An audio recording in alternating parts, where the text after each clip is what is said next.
လိမ်မှုဆိုင်ရာပညာရေးလိမ်မှုဆိုင်ရာပညာရေး၏အဓိကရည်ရွယ်ချက်များမှာလိမ်မှုကိစ္စနှင့်ပတ်သက်သောမှန်ကန်သည့်အချက်အလက်များကိုပေးပြီးလူငယ်များအားဆုံးဖြတ်ချက်များချရာတွင်အထောက်အကူဖြစ်စေရန်လိမ်မတဆင့်ကူးစက်တတ်သောရောဂါများ STIs HIV AIDS သတိထားနည်းများနှင့်ကိုယ်ဝန်ဆောင်ခြင်းဆိုင်ရာအသိပညာများကိုပိုမိုနားလည်စေရန်လူခန္ဓာကိုယ်၏ဖွံ့ဖြိုးမှုနှင့်လိင်ပိုင်းဆိုင်ရာကျန်းမာရေးပြောင်းလဲမှုများကိုနားလည်စေရန်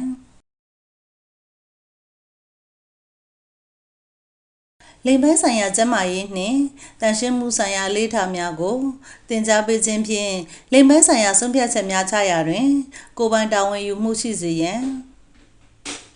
လိင်ပိုင်းဆိုင်ရာဖိအားများကိုကိုင်တွယ်ဖြေရှင်းနိုင်ရန်နှင့်လိင်ပိုင်းဆိုင်ရာကြမ်းဖက်မှုများကိုရှောင်ရှားနိုင်စွမ်းများဖွံ့ဖြိုးစေရန်လိင်ပိုင်းဆိုင်ရာကိစ္စများတွင်လေးစားမှုတင့်တယ်မျှတမှုနှင့်တာဝန်ယူမှုရှိသောသဘောထားများဖွံ့ဖြိုးစေရန်လိင်ပိုင်းဆိုင်ရာကွဲပြားမှုများကိုလေးစားတန်ဖိုးထားသောသဘောထားများဖွံ့ဖြိုးစေရန်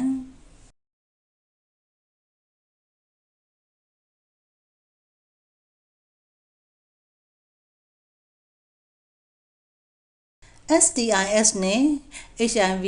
AIDS ကူးစက်ပုံကာကွယ်နည်းများနှင့်ကုသမှုဆိုင်ရာအသိပညာများပေးခြင်းဖြင့်